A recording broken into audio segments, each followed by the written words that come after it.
sejam bem-vindos a mais um módulo do Avante Helping Care. Hoje nós vamos discutir um assunto bem relevante, que é a nutrição enteral e parenteral no paciente domiciliar. Nós vamos começar a aula com a nutricionista a doutora Flávia Fonseca e depois daremos sequência com o nutrólogo Dr. Tiago Gonçalves. E ao final das aulas, nós responderemos às perguntas de vocês. Boa aula a todos! Obrigada ao convite, a Nestlé, ao Instituto Toniolo, por mais um momento aqui podendo compartilhar um pouquinho da minha experiência e trocar um pouco com vocês. O nosso assunto que coube a gente falar nesse momento é nutrição enteral e parenteral domiciliar, então eu tenho aqui o meu par e eu vou começar falando um pouquinho da nutrição enteral domiciliar e depois o Dr. Tiago, ele continua com a nutrição parenteral.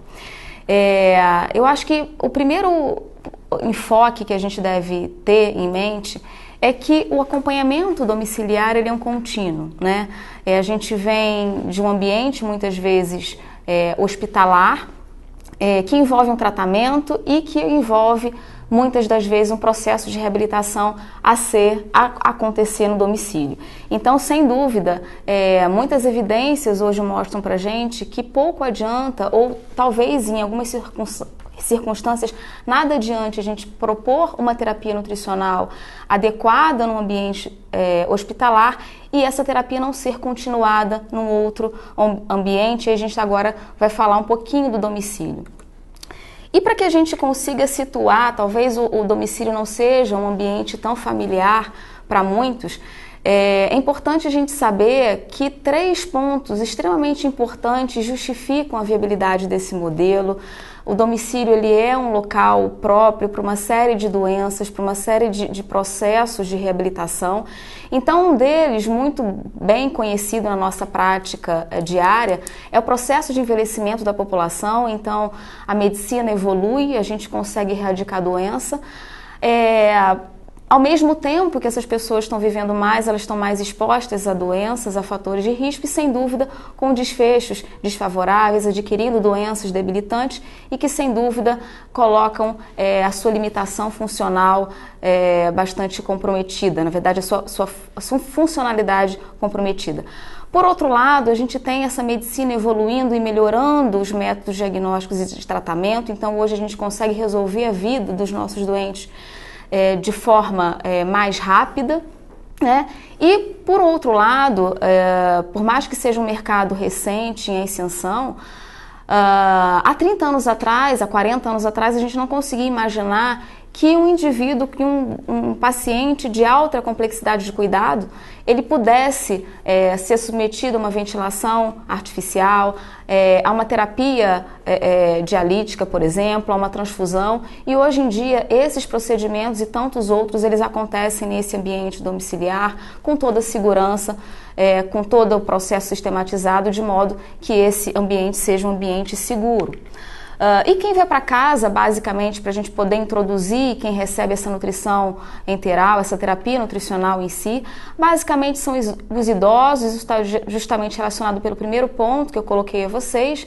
A gente tem dentro desses idosos, sendo a maior parte deles, né, esses portadores de doenças neurológicas e degenerativas, os doentes oncológicos, as condições de difícil controle, né, de difícil reabilitação, e os pacientes pediátricos num nicho um pouquinho menor, mas também compondo esse perfil de característica, esse perfil epidemiológico desses usuários desse modelo de saúde.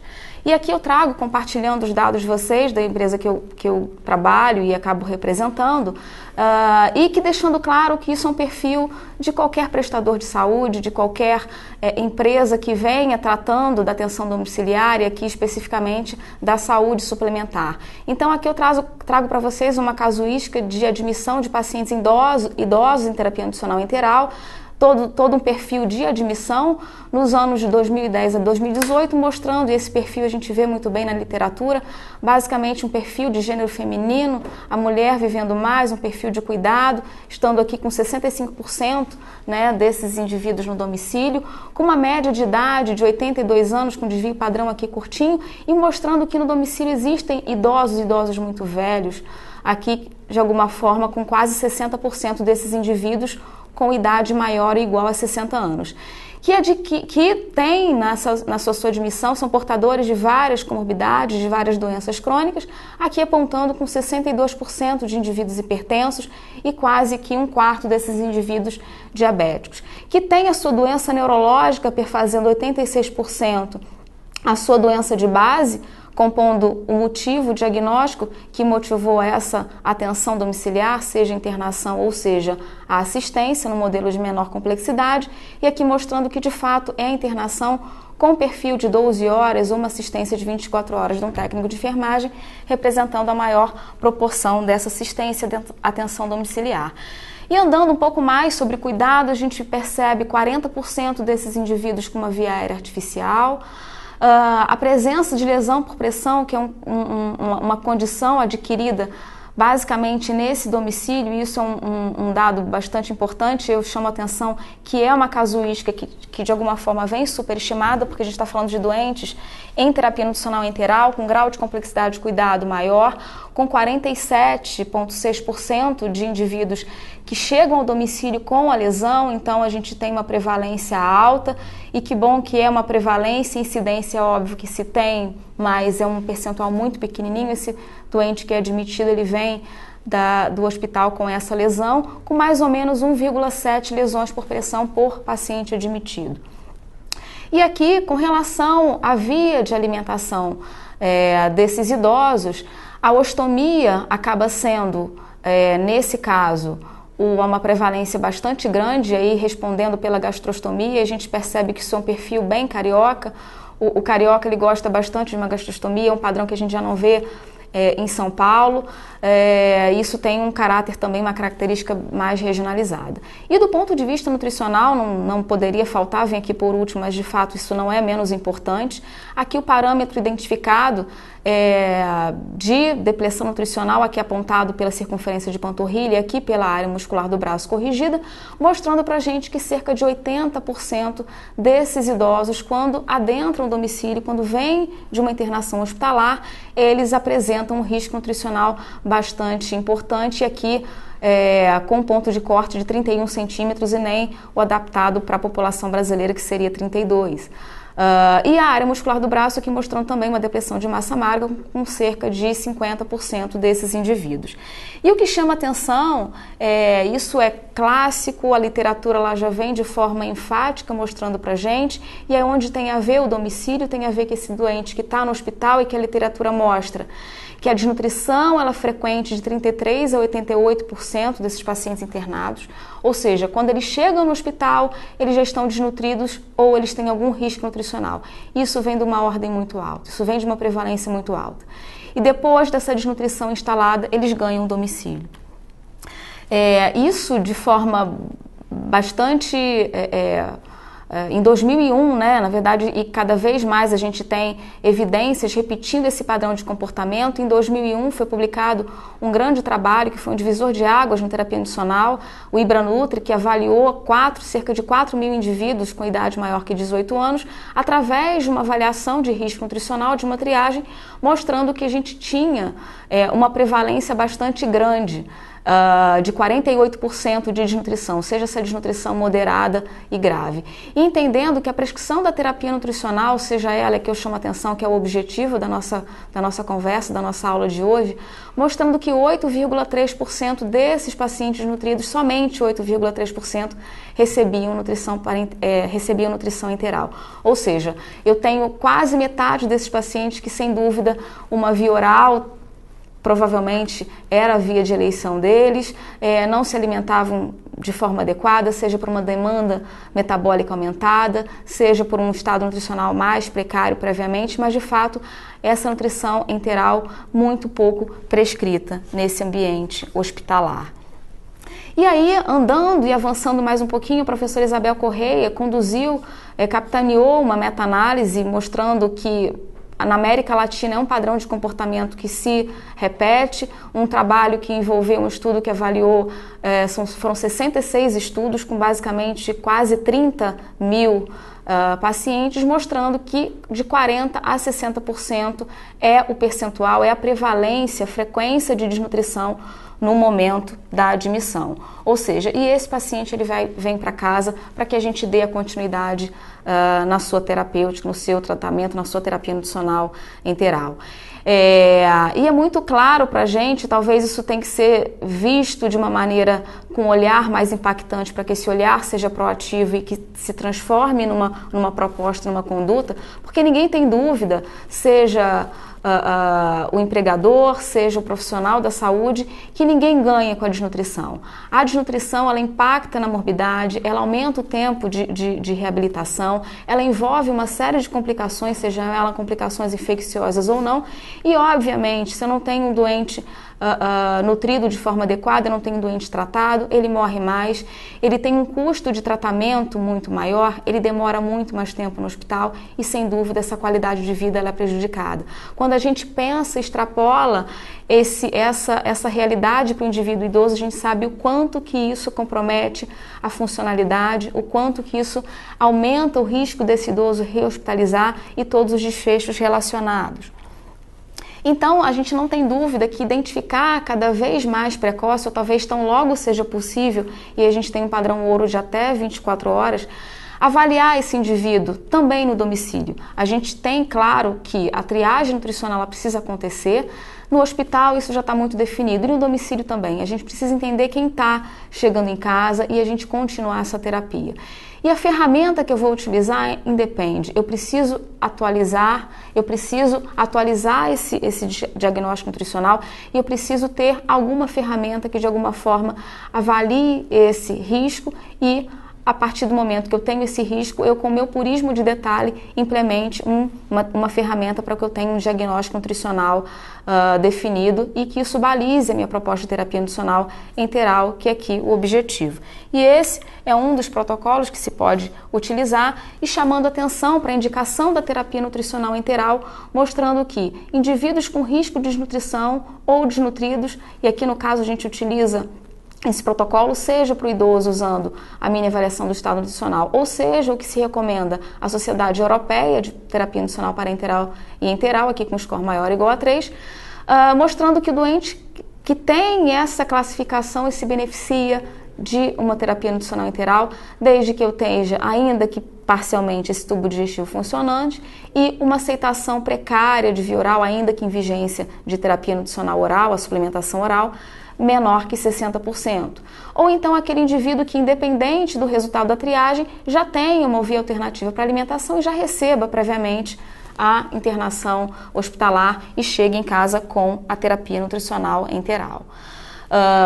E recentemente, publicado em 2017, vários integrantes, né, que hoje participam da BRASP, da Sociedade Brasileira de Terapia Nutricional Parenteral, publicaram um position paper mostrando a importância dessa desnutrição, tanto no ambiente hospitalar e agora fortalecendo e mostrando que o home care é um nicho de doentes que ganham também essa classificação, já que vem do ambiente hospitalar, onde essa desnutrição ela é bastante grande. E mostrando e concordando com os dados da ESPEN, da Sociedade Europeia, mostrando que para prevenir a desnutrição, a gente tem a indicação da terapia nutricional enteral tão logo ela seja possível, para todos aqueles indivíduos que não conseguem atingir pelo menos 75% de todos os seus alvos energéticos e proteicos em 5 dias após o início dessa alimentação enteral ainda em vigência terapia nutricional.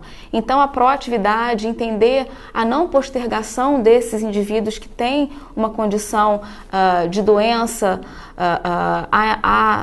na admissão domiciliar, talvez a grande diferença do ambiente hospitalar para o domicílio seja a não implicação do evento agudo, a não inflamação, mas ele já vem com essa desnutrição adquirida fruto dessa alteração que houve no hospital e dessa doença aguda que aconteceu naquele outro ambiente. Como eu vou disponibilizar esse acesso? Se vai ser uma ostomia, se vai ser uma sonda posicionada através da boca, através do nariz, um acesso oro, um acesso nasal, isso vai depender da condição que eu tenho, seja a condição clínica naquele momento, seja a doença que ele tem, Eu estou falando de um processo de reabilitação, esse paciente tem chance de ser reabilitado por via oral, em que tempo? Eu estou falando de um paciente que tem uma gastroparesia, porque é um diabético de difícil controle, eu estou falando de um doente que tem uma pressão intracraniana mais elevada, eu estou falando de um paciente que tem um distúrbio de motilidade e que não é diabético, talvez tenha um Parkinson e que tem uma motilidade dificultada por uma série de interações medicamentosas. Enfim, quem é o doente que está disponível para receber a nutrição enteral e que condição naquele momento ele tem para que eu consiga colocar esse dispositivo da maneira mais segura e mais apropriada e que ele receba então a sua terapia nutricional enteral. Já identifiquei esse paciente, já implementei o dispositivo, eu preciso escolher de que maneira eu vou ofertar essa alimentação previamente calculada.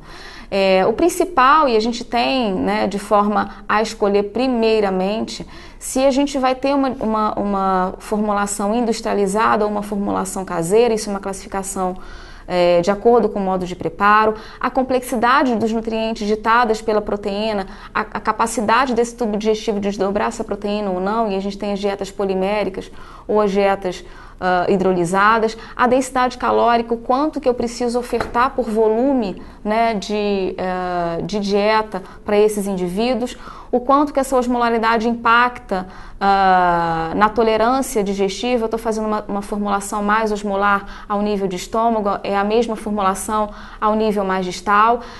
Eu tenho uma indicação específica, eu preciso de uma fórmula especializada ou uma fórmula standard, uma fórmula padrão atende esse meu paciente.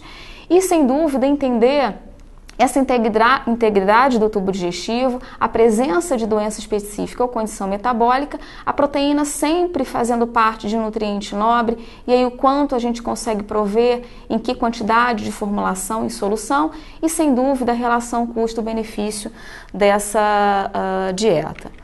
E quando a gente pensa em terapia nutricional no ambiente domiciliar, é muito bem definido que no ambiente a gente tem uma regulamentação técnica através da Anvisa, regulamentação RDC 63, onde preconiza, né, todos os requisitos mínimos obrigatórios para a gente fazer a terapia nutricional enteral com segurança, onde não cabe a dieta enteral artesanal. E a gente tem, na verdade, domicílio, onde existe uma resolução que é recente, mas nada se coloca com relação à terapia nutricional e a gente fica ali na prescrição muito balizada pelo bom senso e pela indicação técnica do profissional e que tem que ser uma indicação muito técnica. E o que me chama a atenção é que a gente tem portarias distintas e talvez que nos motive a ter uma prescrição diferenciada, sendo que o paciente ele muda de endereço. Mas ele não deixa 10 centímetros de circunferência da panturrilha no hospital, ele não deixa o seu diagnóstico de desnutrição no hospital. Ele vem com ele muda de endereço, mas ele vem. Talvez sem a doença aguda, né? Sem a inflamação, sem o catabolismo, ávido para um anabolismo, ávido para uma repressão nutricional. Mas ele vem com todas as características de que a gente precisa manter essa terapia instituída no hospital de forma sustentável. E aí, quando a gente pensa no tipo de dieta que a gente vai fazer, se eu vou fazer uma dieta industrializada ou se eu vou fazer uma dieta artesanal.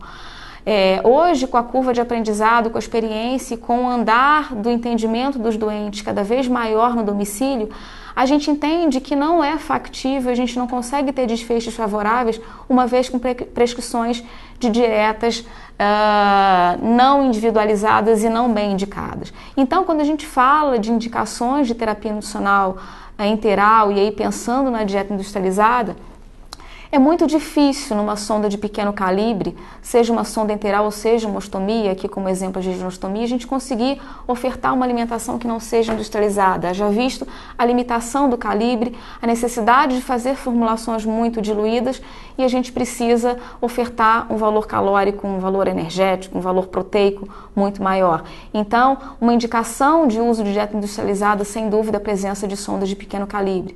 Quando eu penso numa especialização maior da fórmula, eu não consigo, através de uma dieta artesanal, um exemplo, conseguir computar, vamos supor, 10 gramas, 15 gramas de aminoácidos de cadeia ramificada, por exemplo. A gente tem uma limitação em tabelas de composição química dos alimentos e esse é só um exemplo, mas qualquer necessidade de maior especialização de fórmula, a gente de alguma forma fica com um comprometimento. Pacientes que precisam de grandes restrições alimentares, então ali vem uma das indicações também da dieta industrializada. Lesão por pressão já foi motivo de discussão nessa plataforma de ensino, mostrando que é uma condição onde envolve um gasto energético muito grande, uma demanda proteica de alimentos, de nutrientes, antioxidantes, e principalmente quanto maior o estágio dessa lesão, maior essa demanda nutricional, e é muito difícil que através de alimentos in natura a gente consiga prover essa necessidade, essa demanda nutricional, portanto a indicação do uso de dieta industrializada. Quando existe uma desnutrição associada a lesões, ainda que tenham uma demanda metabólica menor, mas eu tenho uma desnutrição e qualquer demanda além daquela limitação funcional, daquela reserva que já é limitada, isso corrobora para uma perda de peso e para uma não reabilitação. Impossibilidade de administração da dieta em bolos ou por gavagem, é uma indicação de dieta industrializada, já visto que é inviável, isso é incompatível com qualquer administração de dieta artesanal através de um gotejamento gravitacional, um gotejamento conhecido numa bomba infusora.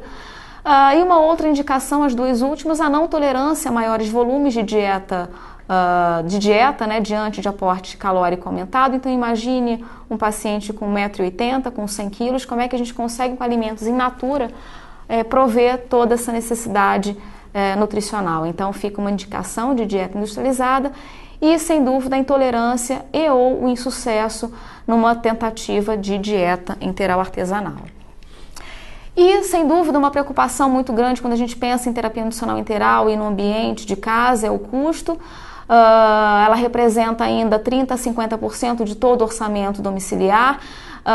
E aí eu quero mudar essa palavra, não falo de custo, eu falo de investimento, porque, sem dúvida, é um investimento numa reabilitação nutricional. A gente entende, quem é da área entende isso sem dúvida nenhuma, que o paciente nutrido é o paciente tratado. O custo, sem dúvida, existe, mas é um custo muito maior, se sobrepõe a qualquer terapia nutricional, o custo de um tratamento de lesão por pressão, um custo de uma hospitalização. Formas de custeio existem, ela pode ser vinculada diretamente pela operadora, através de um fornecimento direto. O prestador de saúde, o prestador da atenção domiciliar, ele pode prover através de uma dieta inclusa no pacote, ou o paciente, a família pode adquirir essa formulação, pensando que a alimentação, sem dúvida, faz parte de um cuidado, de saúde, um bem, assim como tantos outros que a gente muito bem conhece. E quase já finalizando, a gente pensa nesse fluxo de indicação, de entender o dispositivo, de administrar, de prescrever esse tipo de fórmula, a administração, que a gente conhece através da bomba infusora, através do gotejamento gravitacional e através do bolo e gavagem. A bomba infusora, assim como a gente tem essa abordagem no hospital e acaba sendo a forma de administração como escolha, chama atenção no domicílio para aqueles indivíduos que têm uma infusão noturna da dieta, podem ser em sistema aberto e fechado, e essa indicação está muito bem definida para aqueles indivíduos que não podem suportar qualquer tipo de flutuação de volume.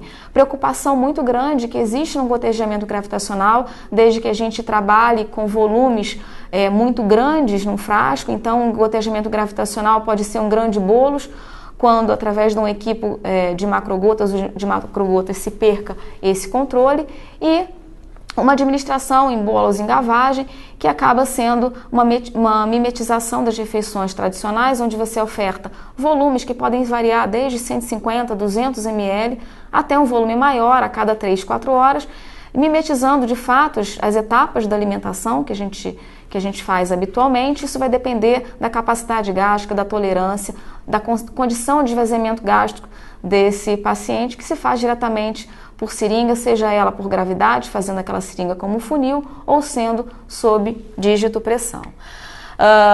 E aí, sem dúvida, acho que eu já devo estar um pouquinho já justa no tempo, mas eu termino a nutrição enteral mostrando que no domicílio, diferente do que no hospital, pelo menos ao olhar de muitos, o hospital ele é cheio de métrica, ele é repleto de processos, é tudo muito sistematizado, a terapia nutricional. No domicílio não é porque a gente está num ambiente que parece mais informal que a gente não tenha isso. E fazer qualidade na terapia nutricional no domicílio, isso é uma realidade e ela não é um acidente. Então eu termino dizendo que ela é um resultado de muita intenção, de esforço sincero, de direcionamento inteligente e execução habilidosa. Ela representa, sem dúvida, a escolha sábia de muitas alternativas. E para muitas condições, o domicílio ele vem sendo uma alternativa muito interessante, muito inteligente de reabilitação nutricional.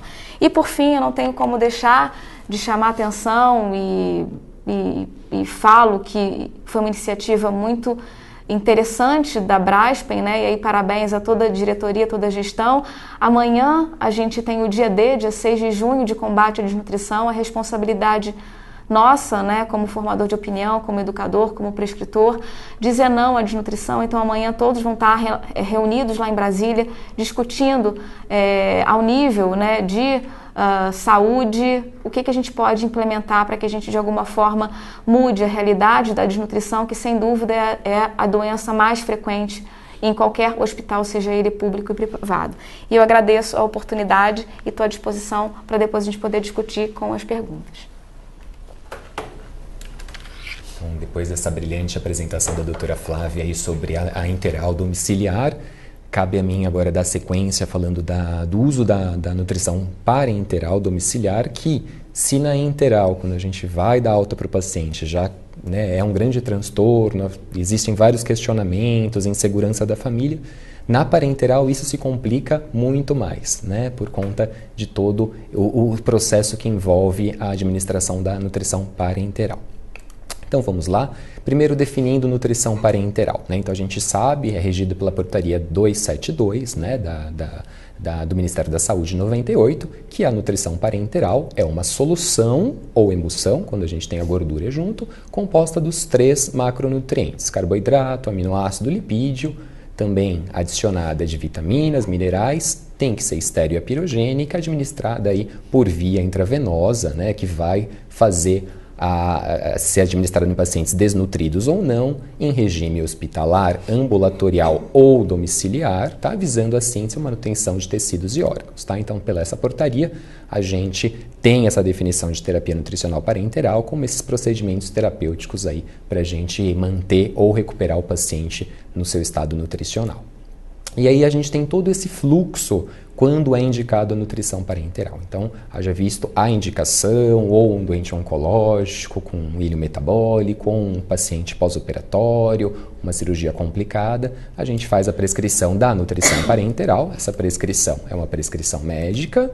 Depois, feito essa prescrição, isso vai para um preparo, né? Se a nutrição parenteral for individualizada, vai ser preparada, vai ser manipulada num ambiente, né, onde regem as portarias, né, de controle de infecção, é conservada e é transportada até o local da administração. A administração é feita pelo enfermeiro, né, também regido pelas normas do protocolo hospitalar da comissão, né, de controle de infecção hospitalar, e o controle clínico, laboratorial e as avaliações nutricionais é a parceria do médico e nutricionista aí para estar acompanhando esse paciente no suporte nutricional parenteral. Tá? Então vocês podem ver que toda a equipe multiprofissional está envolvido no suporte nutricional parenteral. E aí a gente define a MTN como esse grupo, né, obrigatório, né, constituído por um profissional de cada área, né, e aí com as suas respectivas atribuições. Bom, quais são as principais indicações da nutrição parenteral que nós podemos ter? Então, uma das grandes indicações é a trombose mesentérica, né? A isquemia intestinal ou uma isquemia oclusiva ou um paciente com baixo fluxo que passou por um momento, né, de instabilidade e fez uma isquemia não oclusiva do território mesentérico, tá?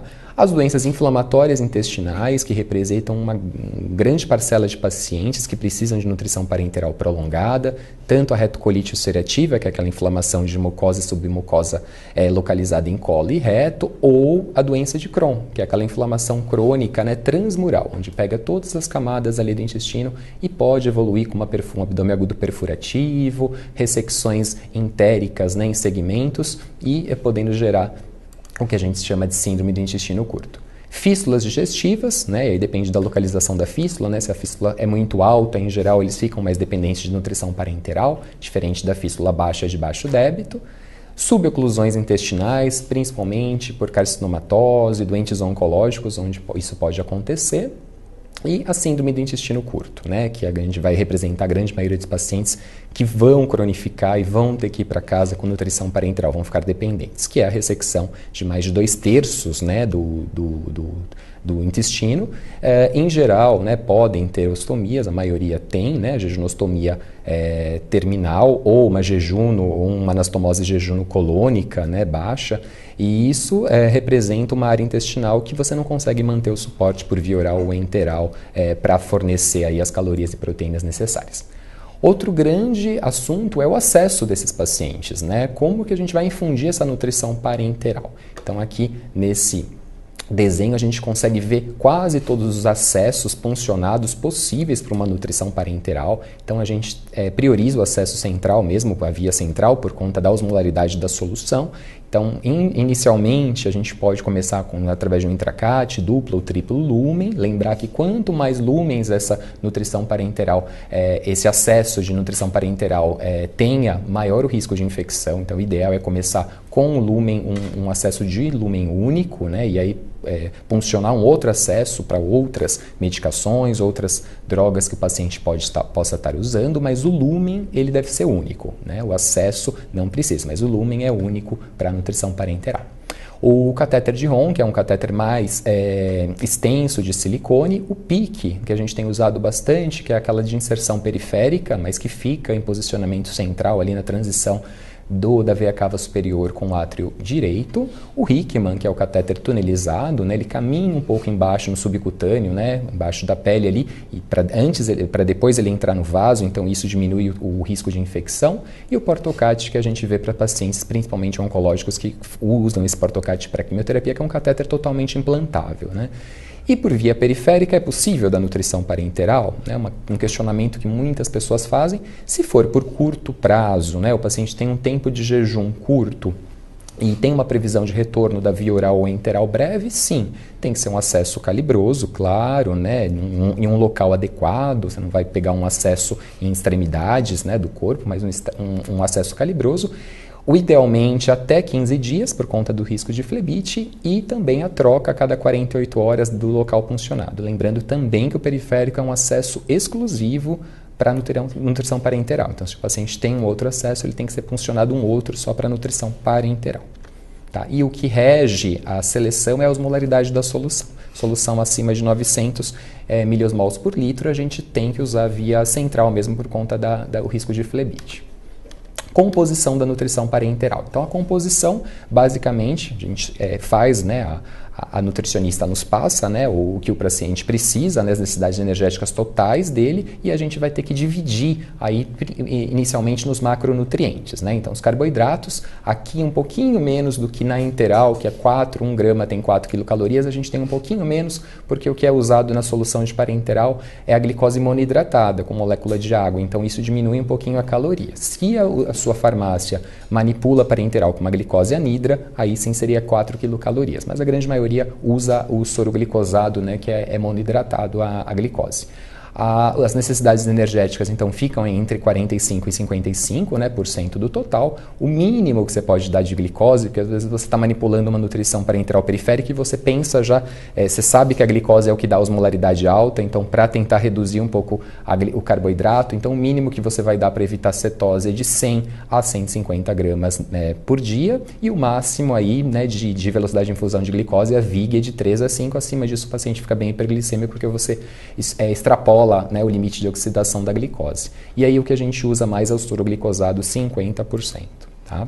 Os lipídios, né, 1 grama 9 quilocalorias, representam aí de 25% a 30% das necessidades energéticas totais. Ele é o lipídio que dá o maior aporte calórico, né, mais do que o dobro do que o carboidrato e a proteína, fornece os ácidos graxos essenciais, né, aqueles que o organismo não consegue produzir, que são os ômegas 3 e 6, tem que ter um agente emulsificante, a lecitina faz essa ação, né, por conta da gordura, né, C, para solubilizar na corrente sanguínea, e a gente tenta não ultrapassar 1,5, 2 gramas quilo dia por conta dos problemas, né, desse excesso de lipídio na corrente sanguínea. As emulsões, então, todas essas são as que a gente tem no mercado. O que a gente mais costuma usar, custo-benefício, é o TCL, TCM 20%, né, 50% de óleo de soja e 50% de óleo de coco, é o que traz mais custo-benefício e menor hepatotoxicidade, mas se você puder também usar a emulsão de SMOF, né, que é o óleo de soja, coco, oliva e peixe, também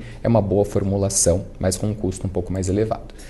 De proteína a gente também tem 1 grama, 4 quilocalorias, que representa de 15 a 20% da necessidade energética. Lembrar da relação quilocaloria não proteica pelo grama de nitrogênio, né? Então, no doente mais crítico, a gente deixa abaixo de 100, ali 70, 80, porque esse paciente é hipercatabólico, mas no paciente estável, que a gente vai dar alta, já está na enfermaria, já está pensando na alta para o domicílio, a gente pode manter ali em torno de 100, 150. A gente também tem essas formulações no mercado e a que a gente mais usa é a solução de aminoácido 10%. Então, a gente vai calcular através das quilocalorias os gramas que o paciente precisa e os gramas a gente vai transformar em ml por conta da solução C, para poder dar a miligramagem da solução. Outros componentes, então, são os eletrólitos, todos esses, as vitaminas, principalmente checar se a sua manipuladora ou o polivitamínico que você usa tem as vitaminas lipossolúveis, que são as principais vitaminas que esses pacientes têm deficiência por conta que eles têm ressecções intestinais amplas e isso, eles não fazem ciclo enterohepático de sal biliar, então isso dificulta a absorção da vitamina A, D e K. Então, sempre estar de olho nessas vitaminas, se elas têm no seu polivitamínico da parenteral, porque os pacientes fazem depressão muito rápido, diferente das hidrossolúveis. Tá? E os oligoelementos também, que são essenciais para manter todo o metabolismo e funcionam como coparticipação aí nas reações metabólicas. Os cálculos, né, então de proteína a gente geralmente usa, né, como a gente usa na UTI 1,5, aqui no doente estável de alta para casa a gente usa de 1 a 1,2 grama quilo dia. Glicose também a gente tenta não ultrapassar 5 miligramas quilo dia.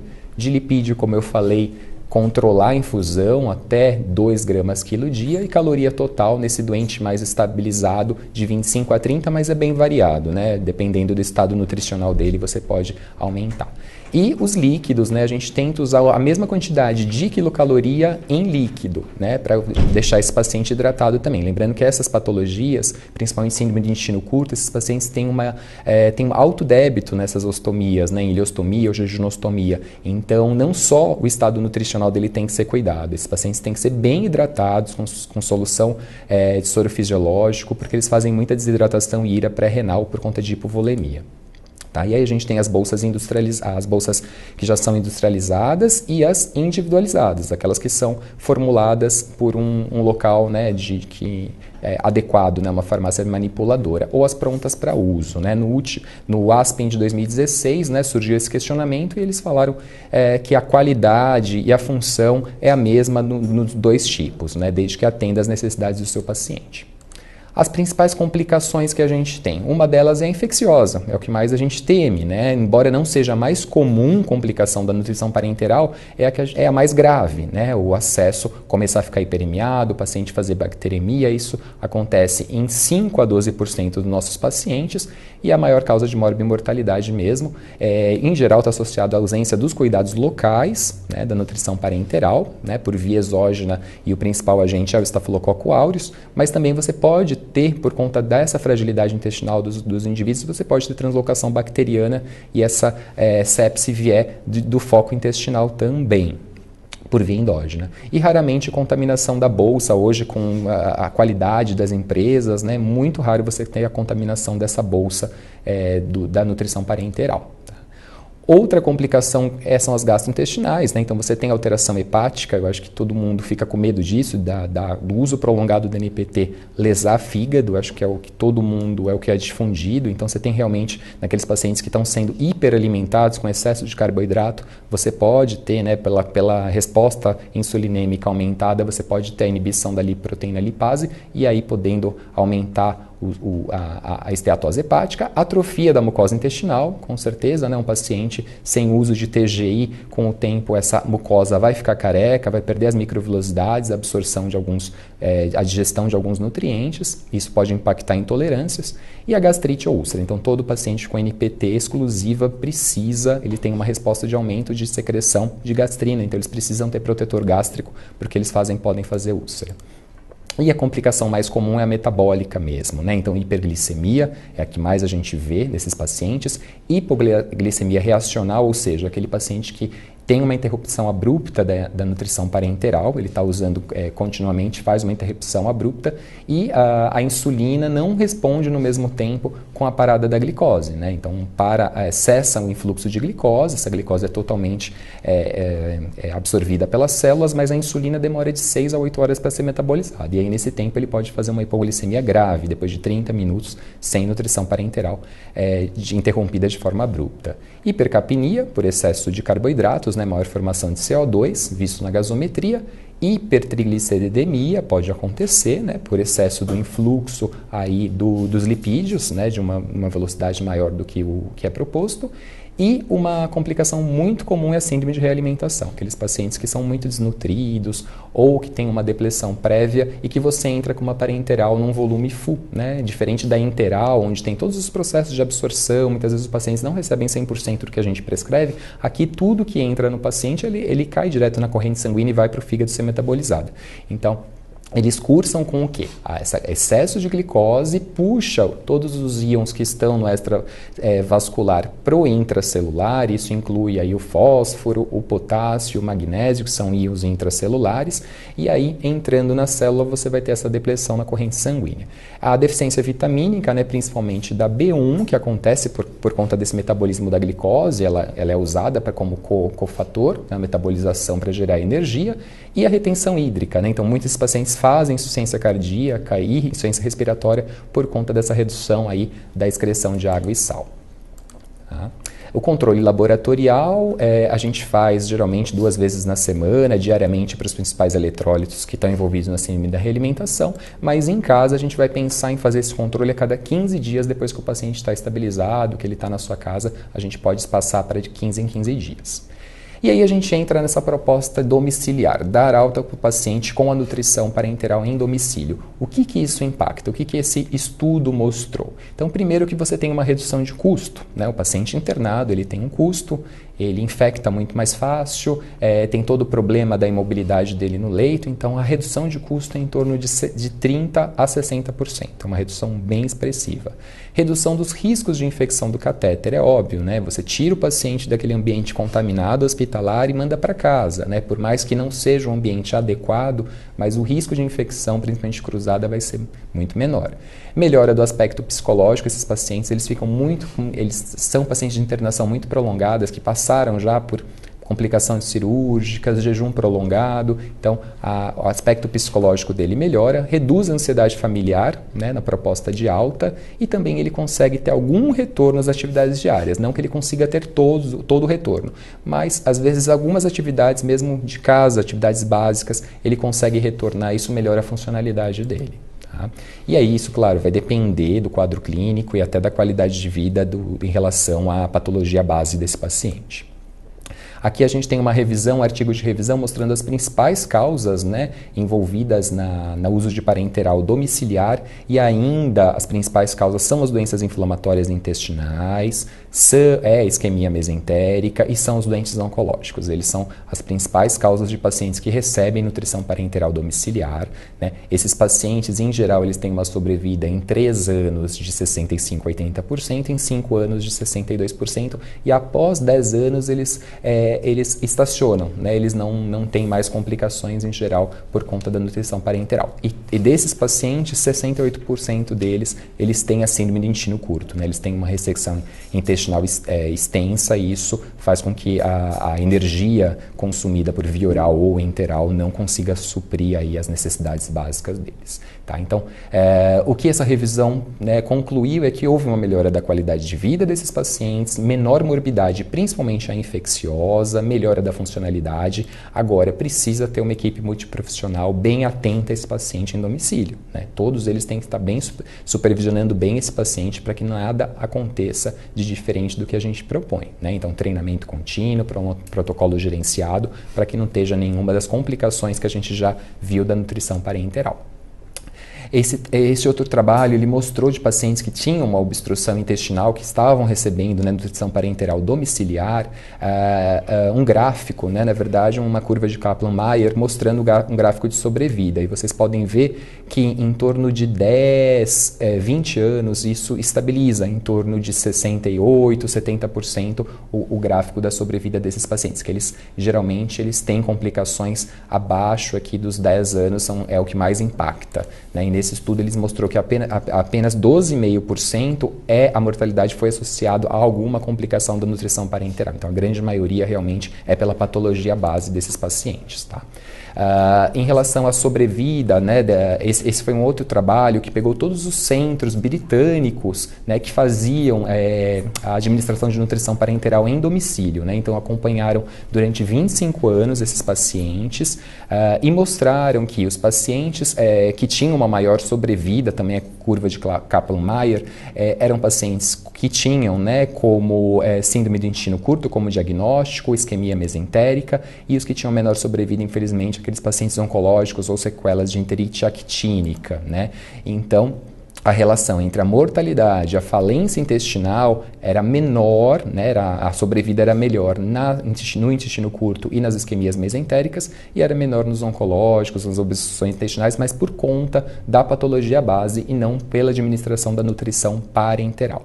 E aí nessa revisão aqui dos 25 anos, 9% mesmo foi associado a alguma complicação da administração da nutrição parenteral domiciliar, tá? Aqui nesse outro gráfico mostrando que o síndrome intestino curto, ele tem uma sobrevida maior nesses pacientes que recebiam nutrição parenteral em domicílio, mas quando estava associado às fístulas entéricas, essa sobrevida diminuía muito, em torno de 50% do que normalmente cursaria sem a fístula, tá?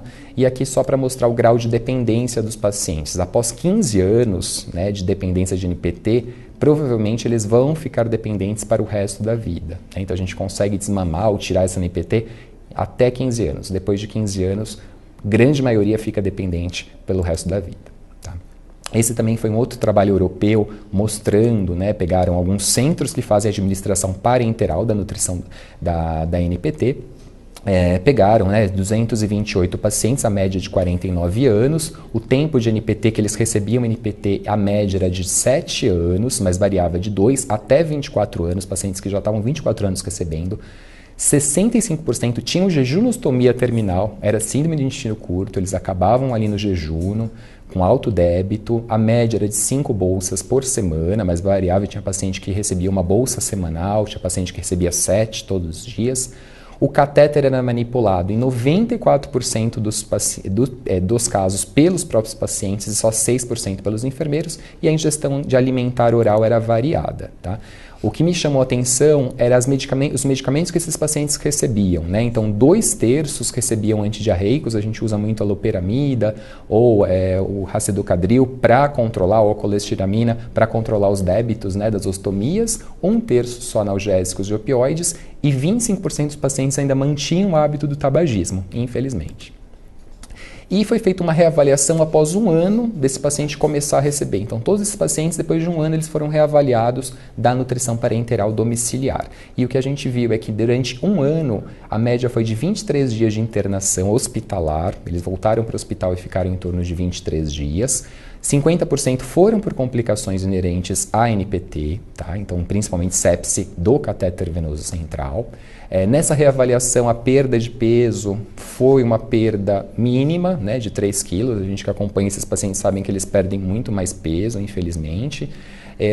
E 17% desenvolviam depressão ou distúrbio psiquiátrico, tá? E as desordens ósseas eram mais comuns que as hepáticas, é isso que a gente observa. Culturalmente a gente está acostumado a achar que é mais hepatotóxico, mas as desordens de nível ósseo, né, fraturas, osteoporose, elas são muito mais graves do que a hepatotoxicidade desses pacientes que recebem NPT, tá?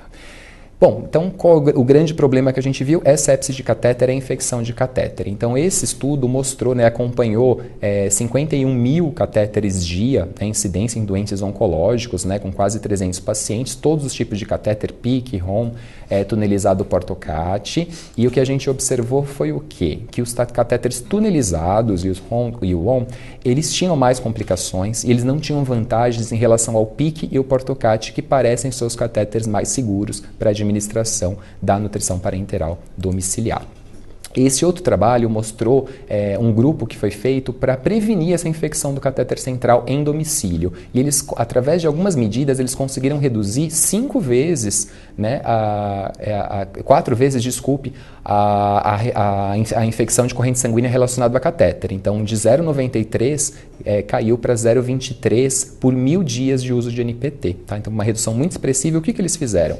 Em geral, eles preferiam infundir NPT em catéter único, tá? Asepsia da pele com clorexidina 2%, desinfecção das conexões é essencial com álcool 70 antes da infusão da NPT, uso de filme transparente tipo Tegaderm, sempre manter o sistema fechado, NPT abrir o sistema, infelizmente tem que jogar a bolsa no lixo, colocar uma outra bolsa, não tem como aproveitar. Dar folhetos e vídeos de treinamento informativos para o cuidador, para o familiar, supervisão para o enfermeiro especialista, né, em nutrição, então enfermeiros de MTN. Pacientes que tinham lesões de pele já encaminhar para o dermatologista, muitas vezes essa infecção vinha por alguma lesão de pele secundária, e fazer auditorias nessas empresas que fazem assistência domiciliar também é essencial. E aí esse último trabalho que saiu ano passado em relação à segurança, né, ou a diferença do paciente manipular o seu catéter ou um enfermeiro manipular. Será que tem alguma diferença em relação a isso? Então a gente sabe que treinar paciente familiar é essencial, mas olha só aqui o resultado desse trabalho. Quando enfermeiros manipulavam o catéter central do paciente, o risco de infecção era 3,1 por 1.000 dias de uso de catéter. E quando o próprio paciente manipulava o seu catéter, caía para 0,6. Então é 5 vezes menos o risco de infecção quando o paciente mesmo, treinado, manipula o seu catéter. Isso que a gente tem visto nos hospitais e estimulando cada vez mais o protocolo do autocuidado. Então, todos os meus pacientes, eu oriento realmente a manipulação do catéter e você vê que realmente a taxa de infecção é muito menor quando ele mesmo ou familiar cuida do catéter central. Tá? E aí, convido vocês a acessar esse site, né, Oley.org, The Oley Foundation, que tem várias histórias, vários depoimentos de pacientes que têm síndrome de intestino curto, que usam parenteral domiciliar. Aqui está a Halle, que ela tem um pouco mais de 20 anos, com 15 anos ela fez um abdômen agudo perfurativo por doença de Crohn, e aí ela é dependente diária de NPT. Então aqui ela, antes de dormir, preparando o seu material de nutrição parenteral, colocou ali no cabide, um cabide ali na janela, onde ela pendura a bolsa, provavelmente não tem vitaminas, né? não é fotossensível, e ela instalando aqui no catéter tunelizado dela, tá? Então, tem vários depoimentos, vários treinamentos para cuidadores, bem interessante, tá? Então, a gente tem esse último guideline que foi liberado, né, pela Sociedade Europeia, mostrando, né, o porquê a gente tem que usar NPT, que são aqueles pacientes que não conseguem ingerir via oral ou enteral suficiente. Pacientes com câncer, pode ser usado NPT? Pode ser usado NPT, querendo dar alta para esses pacientes que não tenham, né, que ainda tenham uma sobrevida, mas que, claro, na fase de terminalidade, onde você já não está propondo uma terapia curativa, que isso deve ser suspenso. Os catéteres, eles falam dos catéteres em geral, né? O que eles preferem são os tonelizados, ou PICC também, mas lembrar que o PICC é um catéter que tem que ser trocado mais ou menos por volta de 3 a 6 meses, deve ser feito a troca. A infusão em casa, de preferência uma infusão noturna, para a gente manter o paciente ativo e com funcionalidade durante o dia, e bomba de infusão é muito recomendado. Aqui todas as recomendações nutricionais que eu já tinha comentado com vocês, o controle laboratorial desses pacientes a cada 15 dias, né, óleo, elemento e vitamina dosar de 6 em 6 meses. De análise de composição corporal, a gente vai preferir o DEXA para esses pacientes, né, a antropometria tem as suas adversidades, mas o DEXA a gente consegue ver melhor. E a densitometria óssea é importantíssima, como eu falei, as complicações ósseas são mais prevalentes do que as complicações hepáticas. E aí, visto a osteopenia, já entrar com os bisfosfonatos de forma EV, né, para ter a melhor absorção, seria o adequado. Tomar cuidado com a contaminação pelo alumínio, que é uma coisa que pode acontecer em pacientes com nutrição parenteral exclusiva. O sódio também, cálcio, magnésio e fósforo, a gente tenta deixar a proporção 1 miliosmol de cálcio para 1 de fosfato para evitar a incompatibilidade na bolsa. Tá? O prognóstico, né, desses pacientes, em geral, o que rege a doença base, eles não morrem, eles não têm um aumento da mortalidade por uso da nutrição parenteral domiciliar, e sim pela doença base deles, como eu mostrei nos dados. Cuidados locais são essenciais, ficar de olho nesse catéter, treinar o cuidador, treinar o familiar e treinar o paciente. A gente viu que o paciente, o risco de infecção é muito menor quando o paciente manipula o seu catéter, e em casos de sepse, de infecção de catéter, a gente internar ele para remover o catéter e fazer antibiótico terapia internado. O programa de ensino formal, né, desse cuidador, desse paciente, com todos esses cuidados, o treinamento tem que ser realizado, começar já no ambiente hospitalar antes da alta também é essencial para a gente conseguir dar uma alta mais segura e um tempo de entendimento para ele e de trabalho multidisciplinar. Tá?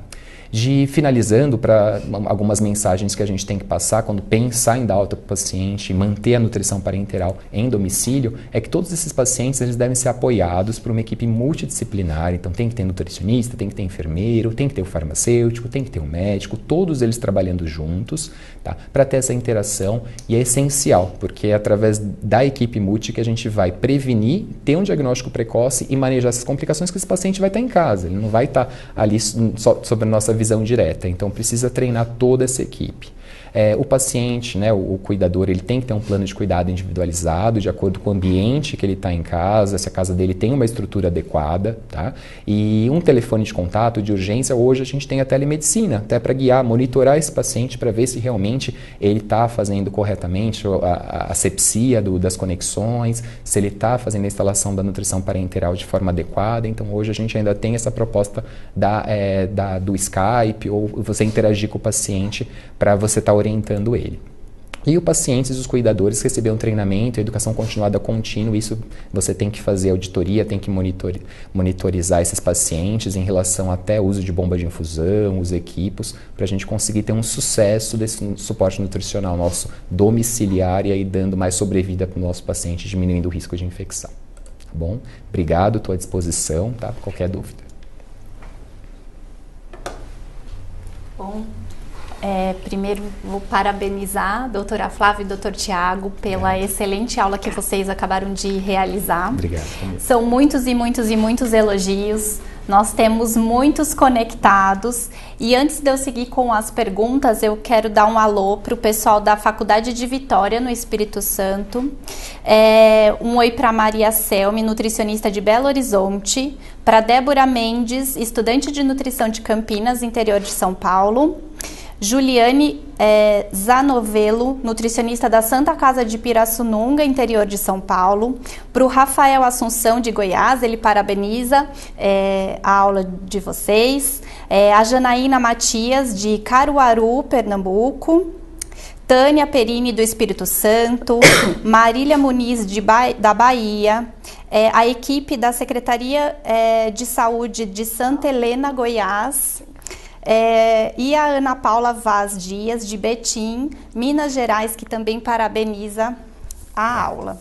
E vamos para as perguntas. Então, acho que a primeira pergunta para a doutora Flávia é da Aline Pereira da Silva. A Aline ela é enfermeira da família no município de Guarulhos. Primeiramente, ela quer parabenizar a organização e os palestrantes pelo tema escolhido. É uma temática que impacta demais a rede de atenção básica, principalmente no âmbito SUS. Gostaria de saber se existe um método de avaliação multidisciplinar que eu, enquanto enfermeira, possa realizar até que a nutricionista possa planejar o plano terapêutico do paciente domiciliado. Perfeito, perfeito. Excelente pergunta, Aline. Antes disso, eu quero também mandar um alô para os meus acadêmicos de nutrição, que eu esqueci, que devem estar todos antenados aqui, escutando. Com muito carinho, fica o meu abraço. Excelente pergunta, Aline. Os enfermeiros, eles são fundamentais. No hospital isso já acontece, vocês são para-choque do sistema, isso não muda muito para o ambiente domiciliar. A ferramenta, a maneira que você tem de auxiliar e de identificar e ter uma atitude proativa, não só na definição de um risco nutricional, como um olhar diferenciado para esse usuário, para esse cliente, é a própria triagem. né? Inclusive, a minha experiência em todos os locais que eu trabalhei com atenção domiciliar e que eu trabalho, o primeiro olhar é a do enfermeiro. Ele que aplica a ferramenta de triagem sabe que todas as ferramentas elas podem ser aplicadas por qualquer um da área da saúde, desde que seja bem treinado. Então, o primeiro olhar que eu pego, ele vem, né, desse enfermeiro, então que ele possa aplicar essa ferramenta de triagem, aqui o serviço achar, né, que seja melhor, que tenha a ver com a sua clientela, trazer essa informação e daí a gente vai conseguir programar não só acompanhamento nutricional, mas a periodização desse acompanhamento, e isso é fundamental. Então a triagem é a ferramenta que eu indico para que você discuta com a tua equipe e o enfermeiro passe a enxergar e usá-la isso como uma atitude primeira de identificação desse paciente. Perfeito. Nós temos uma outra pergunta aqui também, aliás, assim, já vou colocar uma para vocês dois e depois seguimos com o Dr. Tiago, que é uma pergunta em geral. O que é mais indicado? O que é mais correto? Nutrição enteral ou parenteral? E depois seguindo com a pergunta da Mônica Andrade de Londrina, Dr. Tiago, há protocolo de indicação de nutrição parenteral domiciliar? Sim. Tá. Bom, começando pela primeira pergunta, na verdade não se trata do que é melhor ou pior, do que é certo, do que é errado. Na verdade depende da indicação, né? Por muito tempo se teve um medo muito grande da nutrição parenteral, é uma terapia nutricional muito bem-vinda, dependendo da indicação, mas hoje a gente sabe que toda vez que a gente consegue utilizar o tubo digestivo, a gente consegue, do ponto de vista fisiológico, do ponto de vista de desfecho, uma série de benefícios. Então, tão logo a gente consiga utilizar esse tubo digestivo, ou ainda que parcialmente, ainda com volumes pequenos de nutrição, essa nutrição trófica ou não, ou com uma meta plena, ela é muito importante. Então, na verdade, não tem o que é melhor ou pior, tem o que é melhor indicado para o paciente. Perfeito. Né? Exato. A doutora Flávia já falou, né? Realmente o mais fisiológico para o nosso corpo é usar o tubo digestivo, né? 70% do nosso sistema imunológico está localizado ali da boca ao ânus, né? Então a gente modula o sistema imunológico através do nosso tubo digestivo, você tem o trofismo da mucosa e tudo isso, mas com certeza, e graças a Deus, hoje a gente tem armas que a gente pode usar para aquele paciente que infelizmente não pode usar, que são os pacientes em especial síndrome de intestino curto, doenças inflamatórias intestinais com ressecções cirúrgicas, né? Então, a gente pode até tentar usar uma integral ali para manter o trofismo da mucosa, mas não pensando em valor calórico ou proteico mais, para você não desvitalizar aquela mucosa. Mas o suporte parenteral aí se enquadra aí. Então, o melhor, com certeza, seria alimentação até oral, onde você tem prazer gustativo, né, na nossa cultura. Mas, idealmente, a integral entraria, mas a parenteral ainda bem que existe para a gente suprir as necessidades desses pacientes. Em relação à pergunta do protocolo, né? Isso é individualizado. Na verdade, não existe protocolo definido, existe esse guideline da ESPEN, que é a nossa sociedade europeia, que nos guia, né? Então, eles falam realmente, eles colocam, estipulam algumas metas, mas tem que ser feito no hospital, com a equipe. Se você tem uma equipe multiprofissional de terapia nutricional, uma MTN, onde você tem ali farmacêutico, enfermeiro, nutricionista e o médico, com certeza você tem tudo para fazer esse protocolo e dar alta para esse paciente, que para o hospital é um custo adicional e, como a gente viu pelos estudos, para o paciente é muito pior ele ficar internado recebendo a nutrição parenteral por conta dos riscos de infecção, das alterações metabólicas que ele pode estar exposto dentro do hospital. Então, em casa seria bem melhor. Para as operadoras de saúde, em geral, elas custeiam, né, essa nutrição parenteral domiciliar, então isso não vai ser o problema, né, para elas também. É adequado, né? Você tira o paciente, você diminui custo, mas precisa ter um protocolo bem definido, principalmente de monitoramento desse paciente, né? Como a gente viu, esses pacientes têm um alto risco aí da infecção, do catéter central, né? Porque são pacientes que vão usar parenteral durante anos. Então, se você tiver um monitoramento bem feito, bem arrojado, com telefone de contato, com telemedicina para monitorar esse paciente, não tem por que você ter medo de dar alta com essa nutrição parenteral. Obrigada. Imagina. Nós temos também, num geral aqui, uma pergunta em comum. Então, uma pergunta é do Bruno Reis de Melo, de Brasília, da Giovana Ribeiro, de Porto Real, Rio de Janeiro, e da Flávia de Oliveira, que é aqui de São Paulo.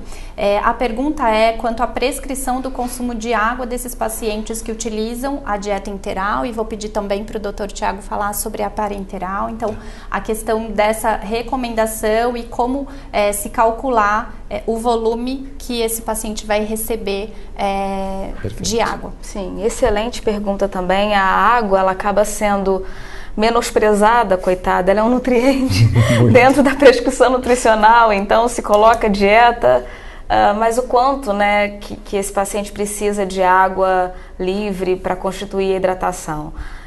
A gente tem uma quantidade, não vamos fazer que nem hoje em dia todo mundo faz, não existe um número cabalístico de vamos tomar 2 litros, 1,5 litro, isso é quantificado em mililitro por quilo de peso, né, ainda que esse peso seja aproximado. A gente está falando de um público basicamente idoso que recebe essa nutrição integral, então a atenção maior deve ser dada a essa potencial de hidratação em função do delírio, das infecções de trato urinário. Então, a gente sabe que existe uma quantidade de água inerente a essa dieta integral, a gente tem aí em torno de uns 80% mais ou menos, então você está falando de 800 ml, 1 litro de solução, e é óbvio que precisa ser feita uma conta. A gente precisa trabalhar 25, 30, 35 ml por quilo de peso, é óbvio que essa prescrição é individualizada, mas a gente tem que entender essa água da dieta integral, a água que dilui medicação, essa água que vai entre as lavagens, isso pode ser e deve ser quantificado, quantos horários existem de medicação, é um trabalho, mas quem disse que a gente precisa ter um trabalho, isso não é esforço, faz parte da nossa prescrição. E o quanto que essa água prescrita vai estar sendo necessária, isso tem muito do empoderamento que a gente precisa dar ao familiar, ao cuidador, como é que está o torpor de pele, tudo bem, é idoso, isso fica um pouco mais difícil de avaliar, mas junta saliva na boca, tem lubrificação ocular, como é que a urina está clara ou está escura, então esse ajuste também é um ajuste fino que vai sendo feito à beira do leito, mas a hidratação, isso é fundamental. Eu falo do Rio de Janeiro, tem uma hora que o negócio esquenta, então a gente já faz o movimento de contingência, tem que realmente reforçar o processo de hidratação, isso é fundamental, excelente pergunta. Muito boa pergunta, né? A Flávia trabalha com geriatria também, ela sabe o tanto de paciente que interna no pronto-socorro por desidratação e por insuficiência renal pré-renal por conta de pouco volume, né? Então, essencial. Em relação à parenteral, eu não falei durante a apresentação, mas qual é o tempo de influxo dessa parenteral? A gente não pode fazer uma parenteral com fluxo aberto para correr só num período muito rápido, né? A gente está colocando ali gordura, glicose, proteínas, então não pode ser, isso causaria uma resposta, um estresse metabólico no corpo, hormonal, muito ruim. Então, o tempo a gente deixa em torno de 10 a 12 horas, cíclica, noturna, para a gente manter o paciente durante o dia com essas suas atividades. Então, antes de dormir, ele é instalado a nutrição parenteral domiciliar e de manhã é retirado. Mas o que acontece? A maioria desses pacientes, como eu falei, eles têm uma síndrome de intestino curto ou uma ressecção intestinal com uma ostomia ou até uma anastomose jejunocolônica baixa, onde eles têm muitos episódios de diarreia, e quem tem ostomia, eu tenho pacientes que têm 7 litros de débito, né, de líquido entérico nessa jejunostomia, né? Então, é claro que isso, muito do que ela ingere, né, de líquido, porque sai ali o comprimido mesmo que ela toma, que tem comprimidos que saem íntegros, mas a gente tem que pensar muito na hidratação. Eu não consigo colocar nessa parenteral que vai correr ciclicamente a quantidade de líquido que ela precisa. Isso é individualizado de acordo com o balanço hídrico dela, o que ela perde, o que ela urina e o que ela ingere. Mas esses pacientes precisam de hidratação. E é o que eu mais percebo de complicação em nutrição parenteral domiciliar é a falta de hidratação. Então, esses pacientes precisam ser hidratados, geralmente endovenoso, né, com soro fisiológico mesmo. Então, eles recebem a parenteral domiciliar à noite, ciclicamente, mas durante o dia, durante 2, 3 horas, eles têm que ser hidratados via endovenosa, né, aí varia de 1.000, 1.500 ml de soro fisiológico, e aí a gente tem que individualizar para o paciente por ml quilo dia, né? E a ingestão oral desses pacientes também é bom lembrar, esses pacientes eles não são nutridos, né? Mas muitos deles se alimentam, né? A gente tem as fases da síndrome do intestino curto que a gente vai evoluindo esse paciente. E só lembrar da orientação de água, tentar ingerir menos água e mais isotônicos, porque a gente tem que lembrar que essa mucosa intestinal está desvitalizada muitas vezes e as bombas de sódio e potássio elas não estão funcionando. Então a ingestão de água livre pode causar repercussões, pode causar hiponatremia nesses pacientes. Então todos esses pacientes têm que ser orientados a tomar líquidos isotônicos, água de coco, né, esses isotônicos que a gente tem no mercado, por conta que a água livre que eles tomam pode ter consequência numa hiponatremia sintomática. Tá? Perfeito. Agora para a doutora Flávia, na verdade são duas perguntas. A Flávia de Oliveira, de São Paulo, ela trabalha no EMAD e 90% dos pacientes que eles atendem são idosos e acamados e com risco nutricional após a realização da triagem do MAM. Geralmente eles só realizam 2 refeições, então ela pergunta como suplementar e garantir essa necessidade nutricional desses pacientes. E na sequência, falando também numa pergunta do Rafael Assunção, de Goiás, ele fala que no estado ele tem muita dificuldade de utilizar suplementos para a recuperação nutricional dos pacientes porque as operadoras não fazem o ressarcimento. Então, como conseguir implementar a liberação desses produtos também? Então, tanto no SUS e no privado. A primeira pergunta, eles se alimentam por via oral? Via oral. Só 2 refeições. Isso. Sim. E tem risco porque 90% são idosos e acamados. Sim.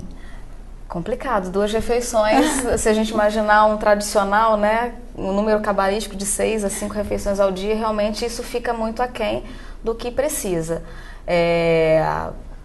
Eu acho que tem que entender que condição existe, que eles estão em risco nutricional, sem dúvida eles estão. Agora, o porquê que a maioria deles come, eu acho que é trabalhar a causa raiz, né? Talvez isso é uma coisa que a gente sempre vê também na literatura. A gente tem o diagnóstico nutricional e a gente sabe o que essas pessoas consomem. Sem dúvida, se a via oral ela é segura, entender o porquê que só tem 2 refeições, porque não existe recurso, existe uma inapetência, viabilizar através da suplementação oral e entender e quantificar o quanto em dias isso consegue elevar, né, pelo menos 75% de consumo, e se pensar numa via alternativa. E come duas vezes, por quê? Né? Qual exatamente o motivo? É uma disfagia? É uma inapetência?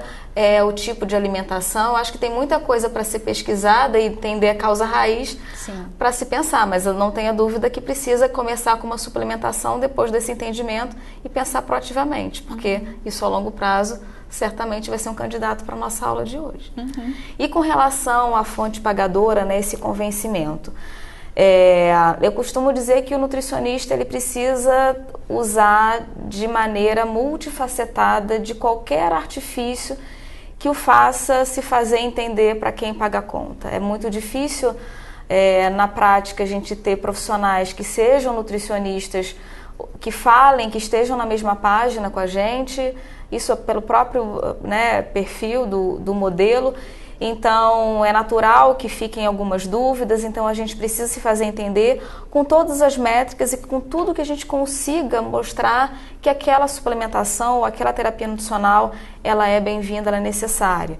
Então, a métrica que eu vou estipular para calcular o estado nutricional, e é importante que eu tenha um parâmetro comparativo, como é que ele chegou e como é que ele está, e por que o meu pensamento é que eu preciso suplementar, porque eu mostrei que o que eu estou fazendo hoje não está dando conta de eu ter um desfecho favorável. É uma coisa que é muito, muito interessante,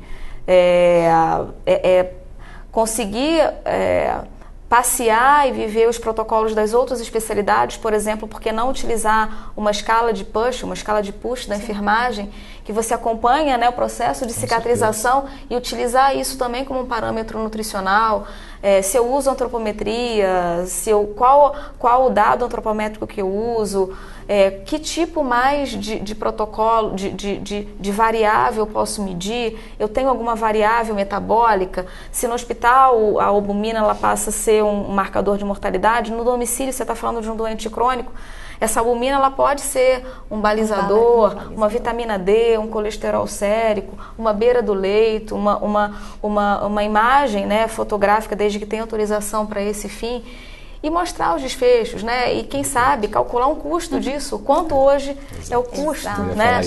Eu acho que o custo é muito importante para que a gente tem que fazer com que esse custo que hoje pesa, literalmente pesa, ele seja entendido com investimento. Sem dúvida, os investimentos que a gente faz hoje, que envolvem um custo, eles se transformam em ganho lá na frente. Então, o nutricionista ele tem que sair da balança e ele tem que ter uma visão mais estratégica, né, nesse aspecto. Eu acho que falar de health economics mesmo é fundamental, porque o grande gestor da operadora, ele não entende que o paciente é desnutrido, o que a gente sabe, que infecta mais, que fica mais tempo internado, blá, blá, blá. Então eles não sabem disso. Então eu posso falar, porque eu convenci meu gestor a dar o suplemento para os pacientes depois que eu tabulei os dados, que eu mostrei que o paciente que ia para a cirurgia desnutrido, ele ficava 4, 5 dias de cirurgia abdominal e hoje dando o suplemento, a gente financiando o suplemento, ele fica 3 dias. Então 2 dias de internação é um custo elevadíssimo. A gente tem um gasto de X e aí eu economizei ali 5, 6X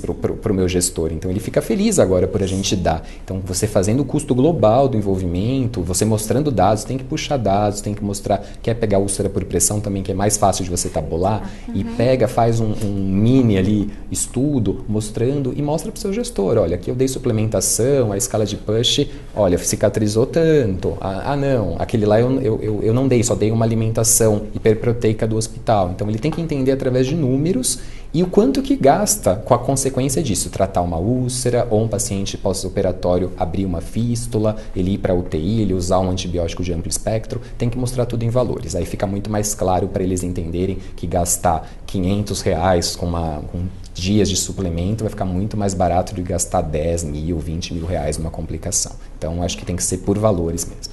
Sem dúvida. Com certeza, perfeito. Bom, eu tenho tempo só para mais 2 perguntas. Perfeito. Então, vou fazer uma aqui para o Dr. Tiago. A Bárbara Pessoa, de João Pessoa. Ela pergunta, quais os cuidados se deve ter na administração de nutrição parenteral em pacientes renais dialíticos? E se ela pode fazer parenteral e enteral durante a diálise ou é necessário pausar? Pode. Tá. Então, vamos começar pela enteral e parenteral. Se o paciente tolera enteral, não tem problema nenhum, deve ser feito durante a diálise. Isso é uma briga que eu tenho muito com a enfermagem, porque o paciente está no andar, vai para um outro setor fazer diálise, fecha a sonda e manda o paciente, aí ele faz hipoglicemia.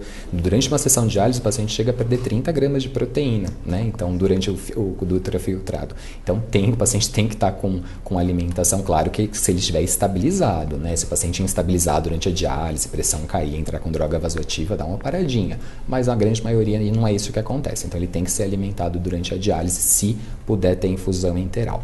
Em relação a parenteral e renal crônico não dialítico, realmente é um grande problema, né? Porque você está dando volume e você não tem como tirar desse paciente. Então, mas a pergunta foi em relação ao dialítico. O dialítico, na parenteral, ela pode ser usada, não tem problema. Talvez esse paciente precise filtrar mais rotineiramente do que é filtrado, né? Aquele esquema de 3 vezes na semana, talvez isso tenha que ser modificado, isso você tem que avaliar com a equipe de nefrologia mesmo.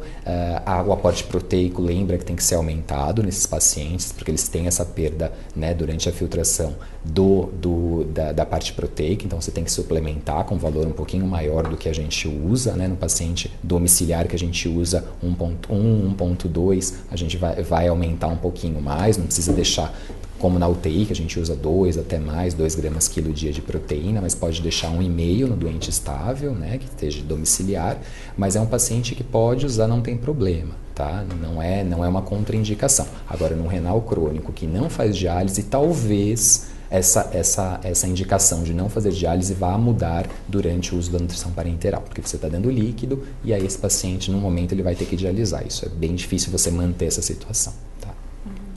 Perfeito. E a última pergunta, que nosso tempo já estourou, é da Tamires Guzmão, de Porto Alegre, Rio Grande do Sul. E ela pergunta, no inverno, em lugares frios como o sul do Brasil, após a retirada da dieta da geladeira, a mesma não chega à temperatura ambiente após 20 ou 30 minutos. Então, como fazer esse aquecimento? Banho-maria ou micro-ondas, que acaba sendo uma dúvida muito grande ao orientar os cuidadores, enfim, a equipe que vai cuidar desse paciente em casa. E quantos minutos em média? Doutora Flávia. Eu não tô no frio, eu tô no calor, né? Eu nunca pedi para orientar nada no micro-ondas, parapeito de janela, não tem isso, mas se a temperatura, na verdade, não for tão gelada, isso não é uma grande preocupação, porque imagina, se a gente estiver falando de um gotejamento gravitacional, de um gotejamento em bomba infusora, imagina, você está falando de 100 ml hora, você está falando de 33 gotas por minuto, você divide isso por 4, né? Você está falando de quantas gotas, a hora que a sonda, que uma gota desceu no pertuito da sonda, aquilo já está na temperatura, considerando 37 graus. Então, assim, isso não é, isso por muito tempo, na verdade, se pensou, né, que isso é um problema. Até hoje. Não está congelada, não está geando na temperatura da dieta, não tem problema, isso pode ser administrado. Não tem essa preocupação. Posso falar só uma coisinha, emendando com a parenteral, que é um grande estigma em relação à equipe de enfermagem. Todo mundo me pergunta que horas tirar da geladeira e quando instalar no paciente tem que estar na temperatura adequada, e aí você começa a ver essas coisas, né, anormais, colocar na luz, sendo que a bolsa é fotossensível, tentar colocar no micro-ondas, isso existe, já teve, né, esses casos. Mas o que acontece, gente?